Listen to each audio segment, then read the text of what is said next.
Hello, we're going to do a little walk around demonstration video on this 2016 Ford Explorer XLT with the BraunAbility MXV side entry in-floor power conversion. Overall, vehicle's in great shape. I mean, look at the miles. Wow, less than 1,400 original miles on there. Car just looks amazing in this glossy black paint. Good tires on there. These tires were installed when it was new, 35th week of 2015.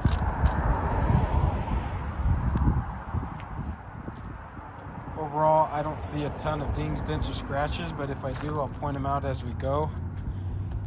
This was one of the first accessible side entry power SUVs that came out on the market.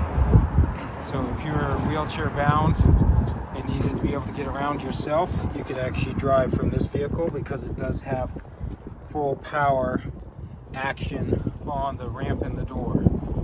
You get into the car from the outside as well as closing the door inside. So there's just a few dents on that rear bumper I pointed out for you. Other than that, car's in great shape. So the way this works is with the vehicle unlocked, we click the remote twice in sequence. That will actually start the door opening sequence. This has a modified reverse hinge or bus door style. So that's what that knuckle is.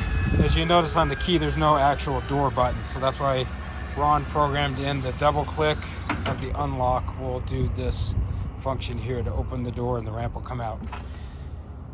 This car is lowered, so you can see how much it's been lowered by this trim. That was the original Ford trim on the door here, and then all this section here is what they had to add when they did all the lowering there.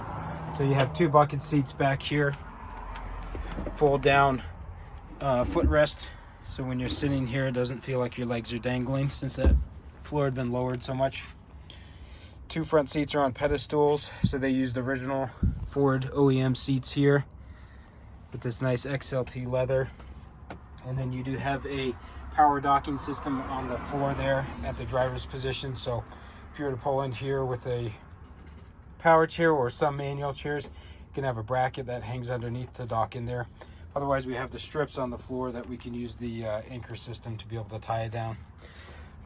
Braun then went ahead and modified the shifter console, so you can actually shift this left and right depending on how much room you need for that front wheelchair position, whether it's on the passenger or the driver's side. So that is the modified console there, and then this is the Q-Lock control panel for that lockdown system. And then of course you have push button start on this vehicle. Get it turned on so you can check out some of the screens. Two key fobs here. These are proximity based, so they call that advanced entry keyless. Don't have to take your keys out of your pocket or your purse. It'll actually, when you grab the handle of the car, it'll unlock or lock for you depending on what you're trying to do there. Lots of buttons and switches here because it is a higher trim level vehicle than the base. There's your current mileage there. And of course you have all your infotainment setting here. A lot of AC controls and everything are all set here. You do have the heated seats are still intact. That's what those plugs running into the side carry, are the airbag sensors as well as the seat controls and the heated seat wiring.